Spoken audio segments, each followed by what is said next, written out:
Hello, parishioners. This is day number 60 of the Bible in a Year, and we are hearing Numbers chapter 10 and Deuteronomy chapter 9. In the book of Numbers, we have this pivotal sort of halfway point, maybe between the two parts of the book of Numbers.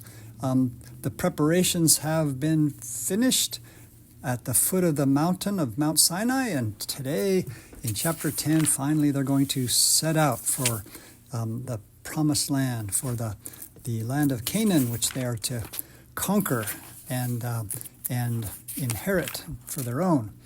And it starts off with these trumpet blasts, and trumpets became something that was used to inaugurate special feast days for the Jewish peoples.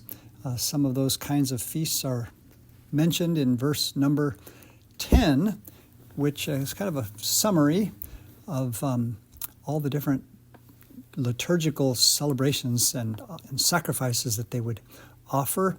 The beginnings of months, and they shall blow the trumpets over these different sacrifices. And there are different kinds of sacrifices, burnt offerings, those ones that were totally burned up and just offered to the Lord. Then there were peace offerings. Those were the ones that were shared with the people. Some of the meat actually, or the offerings, got to be taken home or eaten by the family, the lay people. Didn't all go to God and to the priests. And then remembrance, it says. It says, they shall serve us for your remembrance before God. Now that word remembrance is very important for the Jewish people. It wasn't just, that they're going to have feast days and calendar holidays and special sacrifices once a year, or different holidays, feasts for the people. It wasn't just to remember the Exodus and things that happened in the past, but it was a cultic memorial. That meant it wasn't just a mental reminder, let's just kind of remember what God did for us. It was actually, the word is in Hebrew zikaron, which means a liturgical memorial, cultic. So it actually, they believed, brought the past back into the present, and to make it active, to activate it anew in the present moment, to make it present. And so, for example, during the Passover every year, there would always be a child who would say, why are we doing this? And the father of the family would say something like, tonight, the Lord rescued me from Egypt. So it's almost like, it's reliving or representing, not representing as if it was kind of pretend, but representing. It actually became present in the present moment, making past present. And that was a very strong belief for the Jewish people. And of course, is what we believe about the Mass, is that the Mass is not Jesus being sacrificed all over again, but it's a making it present and available for us now, here and now in California, on Sunday. It's making present something that happened 2,000 years ago on the hill of Calvary. So it's almost like we go to Calvary, we go back, and we are standing at the foot of the cross and at the tomb of the resurrection when we celebrate Mass. And so that's really the belief of Jews and of Catholics. And so then in verse 33, it says those words, so they set out from the mount of the Lord. Wow. They set out finally from Mount Sinai. They've gotten the Ten Commandments. They've got it in a box, the ark. They've got all this tabernacle tent pieces and furnishings they carry with them. And whenever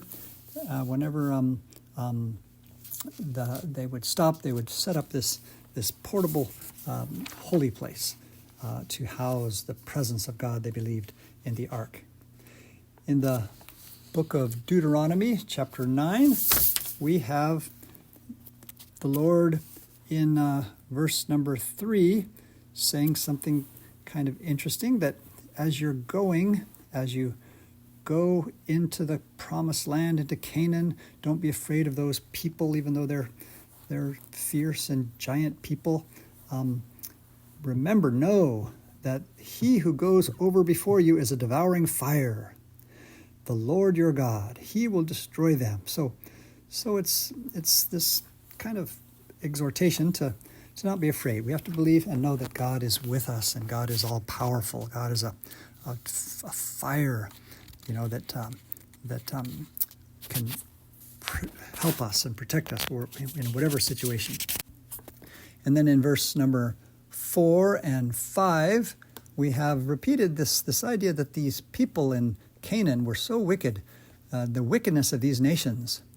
It says, don't think that it's because you guys are perfectly holy, but you're going to possess that land, their land, because of the wickedness of these peoples. And again, they were sometimes worshiping Moloch, who was an idol, or probably an evil spirit, because they would do human sacrifice. They would sacrifice babies and put them into the mouth of this idol and burn the little infants. And so this was just a terrible sort of a thing, and this kind of sin was what brought God's wrath down upon these peoples. And so the Israelites were kind of a tool that God used to punish them and to put an end to that kind of evil.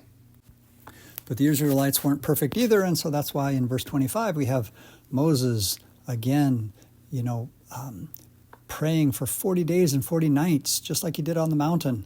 So now it says he prostrated himself. He laid down on the ground and prayed that way.